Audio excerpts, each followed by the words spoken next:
Eu acho que esse é o ponto crucial, né, da trajetória que nós temos daqui para frente. Nós estamos diante de um Y. Sabe quando o caminho separa, vai para um lado, bifurca? Nós estamos diante de um caminho que é uma bifurcação. Se a gente tomar um caminho errado nessa bifurcação, é o fim. É o fim da humanidade, é o fim da capacidade da civilização existir na face desse planeta, porque a gente está destruindo o planeta inteiro.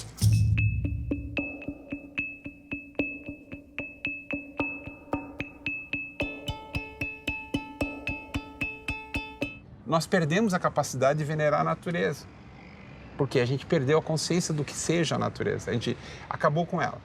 O que a gente precisa fazer? A gente precisa voltar no tempo. A gente precisa voltar no tempo onde foi que a gente descarrilhou esse trem, entendeu? E esse trem descarrilhou na Inquisição. Se a gente voltar 2000 anos para o passado, a gente vê que a Europa era toda ocupada por populações que reproduziam, de certa forma, uma relação com a natureza, que é a relação que a gente vê nas populações tradicionais brasileiras. Ou seja, a ideia de que a natureza ela possui, né, uma vida espiritual com a qual a gente se relaciona, é que isso ordena o nosso mundo, né? O que acontece é que a expansão dos impérios europeus acaba, de certa forma, dizimando essas populações, né? E, na sequência, a expansão do cristianismo gera uma transformação profunda na espiritualidade europeia, no sentido, né, de transferir a dimensão mais fundamental da vida espiritual desse nosso nível material para um nível mais transcendente, né? Ao fazer isso, isso muda a compreensão que as populações têm da floresta e da natureza, né? É nesse sentido que a floresta começa a passar a ser um conjunto de árvores, vegetal, de certa forma, né? E aí o que vem depois, muitos anos depois, é a Revolução Industrial, né, com uma expansão dramática da atividade fabril e com muita necessidade de recursos naturais. Right now, much of our mindset is around commodifying. You know, we turn the river into a commodity, we turn a mountain into a commodity, right? But the ancient wisdom is reminding us that no, we can have a partnership with all of life, and we are one with all of life. But how we see it has to move out of these frames of, you know, of domination, of ownership, of control, and all of that. Eu vi na TV essa semana que iam discutir sobre educação ambiental, né? Não assisti porque vai passar hoje à noite. Aí a chamada mulher falava assim: as crianças têm um déficit de natureza e as crianças precisam saber que a natureza também é importante. Aí eu achei assim, é estranho porque isso é bem o conceito do Juruá. Falar que também é importante significa que a natureza tem um lugar abaixo dele. When the world was actually trying to rise up and question the model of development of neoliberal capitalism, so they were saying that no, don't waste your time. There's only one model. So TINA means there is no alternative. TINA is a kind of monoculture of the mind.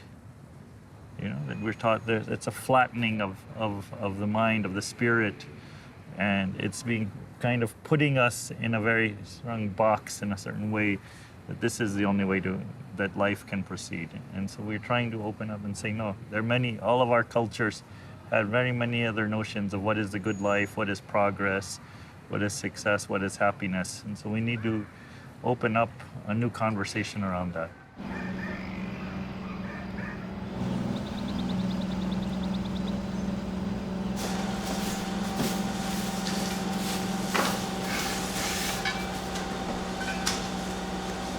Nós iniciamos os trabalhos com a cooperativa em 2007 e nós estamos aqui neste galpão desde 2010. Porque nós começamos, nós tinha 20 anos, né? Quando a gente começou os trabalhos, a gente era meio discriminado, assim, da própria família, ainda, né?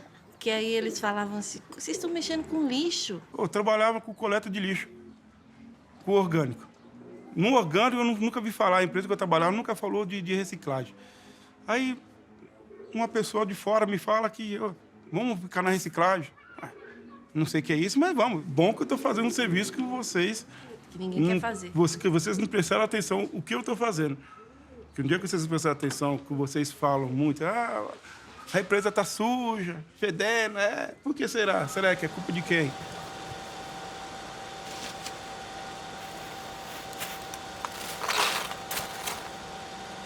Nós temos aqui mulheres na esteira, nunca trabalhou, era dona de casa e está aqui com a gente há mais de 5 anos. É plástico que vai para reciclar, para o lixo, mas não é lixo, né? É um material reciclável. Tem plástico, tem papel, tem vidro, tem revista. Tem muita coisa aqui que aproveita, né? E tudo isso é reciclável. O catador, quando começa, ele começa com necessidade. Ele vê lá na frente, que hoje em dia os empresários hoje estão vendo, lá na frente que o reciclável é uma forma de empreendimento, uma forma de dinheiro, ganhar dinheiro. E essa relação que a gente tem aqui com o bairro, com a represa, a necessidade de conscientizar as pessoas, para a gente foi normal trabalhar com reciclagem e montar uma equipe, montar um grupo. O trabalho da reciclagem, a gente recupera o meio ambiente e recupera as pessoas. É meio recicla os resíduos e recicla as pessoas. No Grajaú, a gente tem uma rotina de bairro dormitório, né? As pessoas, elas acordam cedo para ir pro centro. Então, elas acabam não enxergando essa represa. O Remada na Quebrada é um encontro para celebrar a vivência náutica na represa Billings e celebrar o olhar voltado para o meio ambiente. Assim, a molecada vem e entende um pouco sobre o contexto da história da represa, da história do bairro onde ela vive. E a gente vai viver isso na prática, remando na represa, olhando a casa dele lá no meio da represa. Quando ele está dentro da represa, remando, praticando, ele começa a ter outro olhar. E ele volta totalmente diferente. Então é uma vivência transformadora. Te traz novas ideias, vontade de somar, vontade de querer fazer as coisas acontecerem. Em consequência das vivências, a gente teve uma das ideias de coletar os resíduos da represa e construir as ecopranchas, que são pranchas feitas com garrafa PET. A ecoprancha ela surgiu a partir de uma pesquisa, né? Uma pesquisa de construção de estruturas flutuantes e ocupação de espaços públicos, né? Como a represa Billings.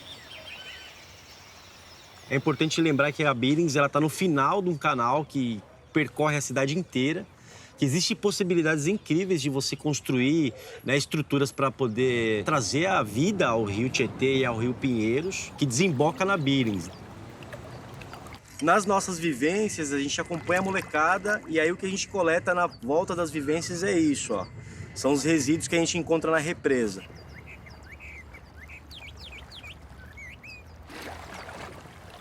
A sensação de que a água nos abraça, né? Vendo, ó, eu estou aqui, como se fosse uma criança doente, né? Porque tá toda poluída, né? Aí dá aquela vontade assim, ai, me socorre, me ajuda, né?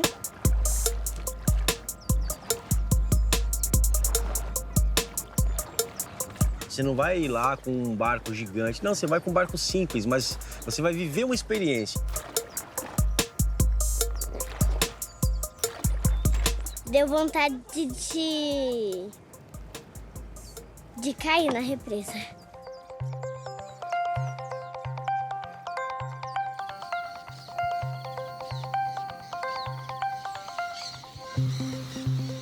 Para nós, Guarani, tudo é coletivo. O sentir bem, ele também é um sentimento coletivo. Mas o sentir mal também é um sentimento coletivo. O viver bem do Juruá é um viver bem financeiramente, né?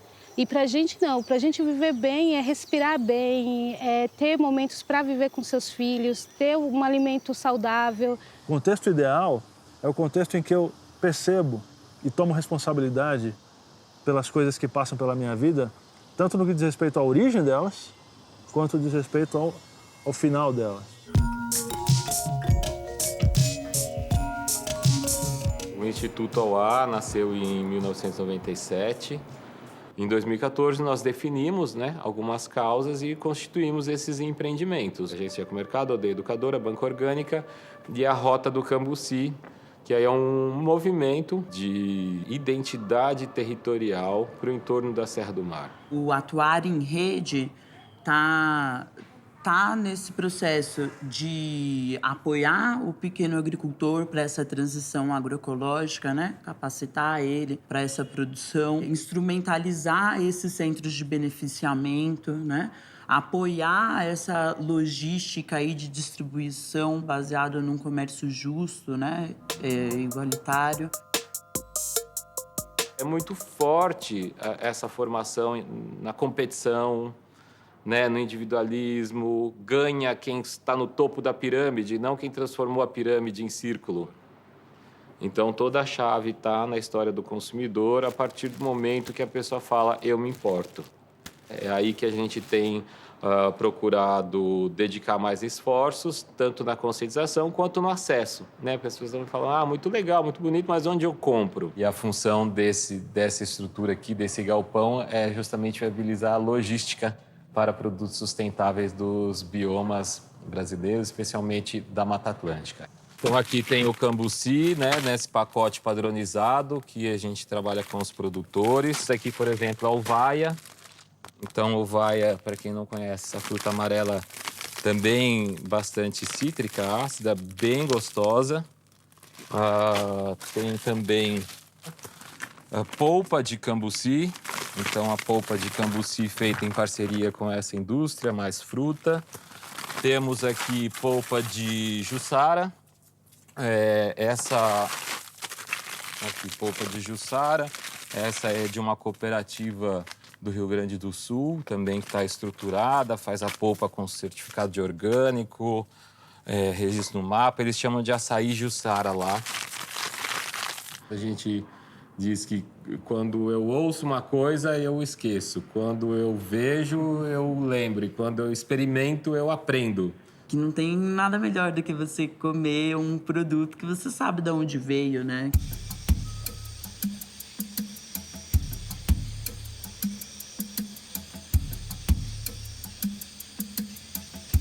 Eu tive muita interação com os povos nativos da Amazônia. Tanto os nativos milenares, né, que são os indígenas, quanto os nativos mais recentes, que são os caboclos, né, seringueiros, o pessoal castanheiro, o pessoal que vive na floresta e que tem uma harmonia, eles têm por uma ou outra razão, eles desenvolveram um respeito, uma veneração pelo meio natural. Então, o que a gente percebe é que essas populações, elas não são menos desenvolvidas, elas são desenvolvidas de maneira diferente, né? Então, enquanto a Europa decidiu colocar todo o seu investimento numa certa forma de desenvolvimento tecnológico, essas populações desenvolveram outro tipo de tecnologia. A gente não pode se dar o luxo, né, de não escutar pessoas que comprovadamente têm uma capacidade de perceber o meio ambiente muito melhor que a gente.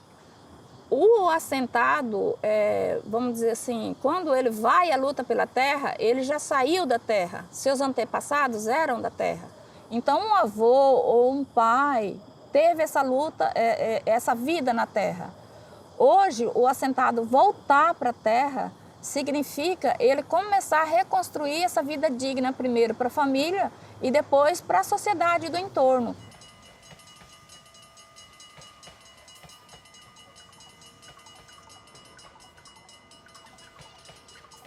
Erguimos nossa bagagem com destino ao Paraná, atraído pela natureza e o verde do cafezal. Chegando em casa à tardezinha, entrei em contradição. E nas terras mecanizadas, cobertas de plantação. E o trato da lavoura era veneno, passando de avião. Meu pai, ele tinha dificuldade com essa questão do veneno. Porque ele trabalhou em culturas que usou muito veneno, ele teve problema e ele falou, eu não quero mais isso para mim. E aí a família dele começou a ser atacada por essa questão da pulverização de veneno, por avião, a gente acabou mudando para a cidade.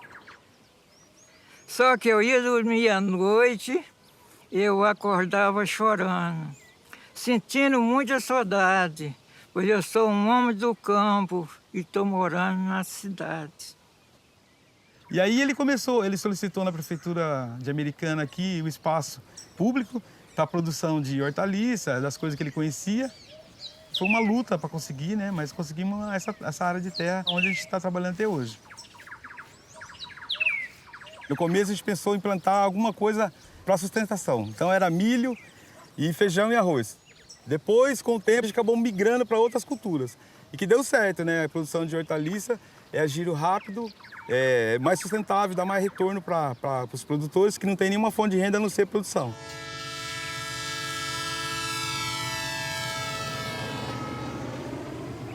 O que a gente descobriu ultimamente é o sistema agroflorestal, que é uma possibilidade da gente ampliar a diversidade de produção no mesmo espaço. Isso aqui que dá a certeza que a gente consegue produzir sem usar esses produtos violentos aí que o pessoal está comprando no Brasil. Volta e meia está importando produto que já não está sendo mais usado em outros países, né? A gente fica triste com isso, porque a gente consegue produzir sem usar esses produtos químicos aí.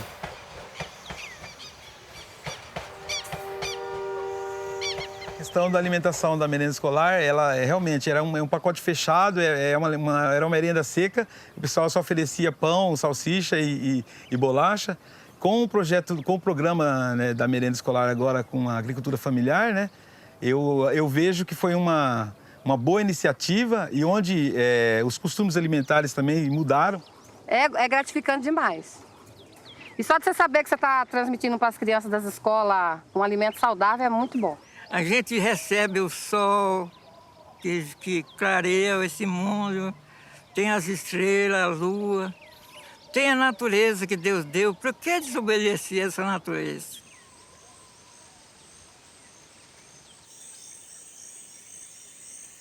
There's many ways I've seen this ancient culture to be very much alive. So in India, it's not a linear thing. Ancient was in the past, and then the present, and then there's the future. It's not a linear notion of time. The ancient is very much present with us and alive, and as well as the future. So we're living all of those things in a very circular kind of way.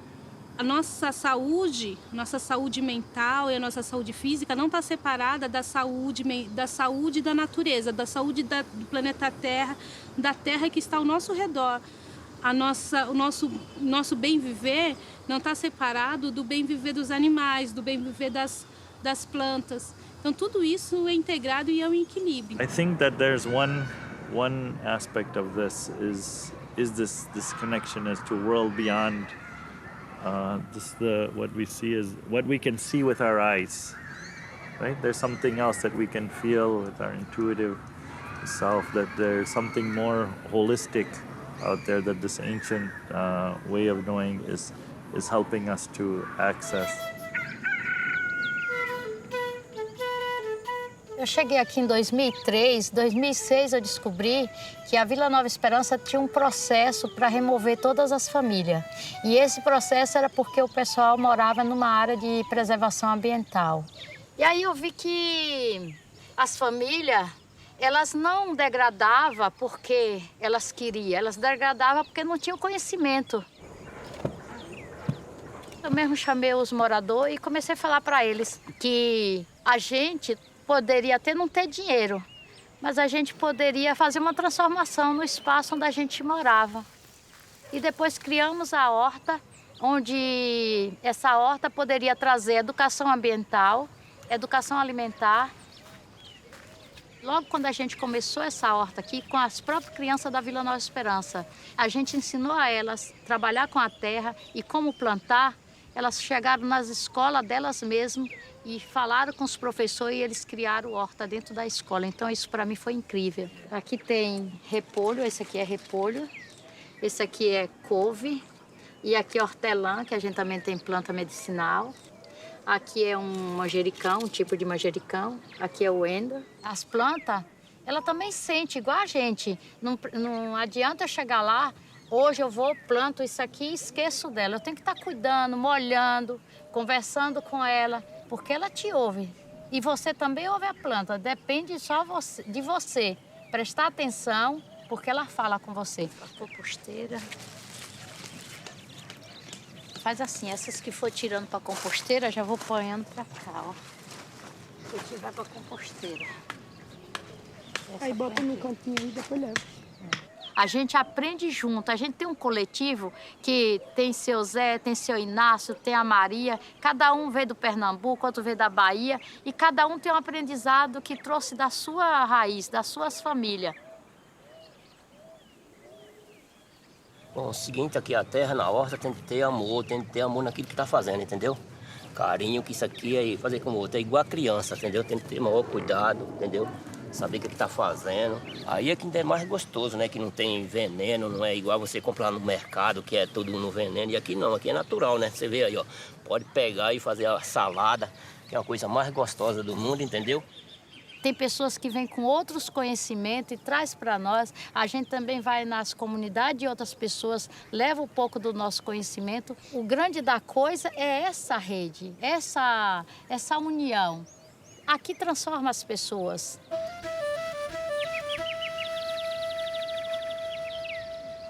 Muito importante ter esse legado, né, dos nossos tradicionais, dos nossos avós, para lidar com a agricultura, porque eles lidavam com a agricultura com mais vínculo à natureza, com mais amor à natureza, com mais, vamos dizer assim, com menos veneno, né, com menos morte, com menos monocultura, né. Uma pesquisa sugere o seguinte, que os sítios arqueológicos e as castanheiras, castanheira é uma das principais aves da Amazônia, né, eles estão muito próximos uns dos outros, de maneira sistemática. Isso sugere que provavelmente os indígenas do passado tiveram um papel determinante na distribuição espacial das castanheiras da floresta. Se isso for verdade, o que isso está dizendo para a gente é que a floresta é uma imensa horta, né? Um imenso jardim cultivado ao longo de milhares de anos. Né? A gente precisa fazer uma união como nunca fizemos entre a racionalidade científica, que está tirando a foto do desastre, vamos dizer assim, e a capacidade de quem tem a sensibilidade e a criatividade para captar essa mensagem e validar ela em diversas formas, como, por exemplo, com os povos nativos, que aí se dá a perspectiva do tempo, né, de milhares de anos de sabedoria, e jogar isso para a sociedade sem incriminação, mas com várias capacidades de tocar na sensibilidade das pessoas. When you have real connection with people, when the heart is expanding and feeling part of something, part of a larger process of life, a larger purpose in life, then I think there's a different energy to the movement. Hoje a gente não precisava derrubar mais nenhuma árvore, nenhuma floresta do mundo, ao contrário, podíamos replantar. A tecnologia permite produzir 2, 3, 4 vezes mais do que se produz hoje em metade da área que a gente ocupa hoje. Então você pode desenvolver o que a gente chama, em inglês, Global Commons, que é os bens globais comuns. A água, o ar, a temperatura, o clima, a biodiversidade, tudo isso é perfeitamente... Não existe uma incompatibilidade entre essas coisas. Elas são totalmente compatíveis e demonstrado. Agora, o que é a frustração? A frustração é que a única coisa que não é demonstrável é o bom senso entrar na cabeça de quem domina o poder. Da mesma maneira como nenhuma monocultura favorece a biodiversidade, a monocultura de ideias também não favorece nada. Ou seja, não existe uma solução para todos os problemas. O que existe é a combinação de ideias diferentes, né? de energias diferentes, de compreensões da realidade diferentes. Então, nesse sentido, o primeiro ponto fundamental é a abertura. So we like to say that we haven't come to this planet to compete against each other. We've come here to complete each other.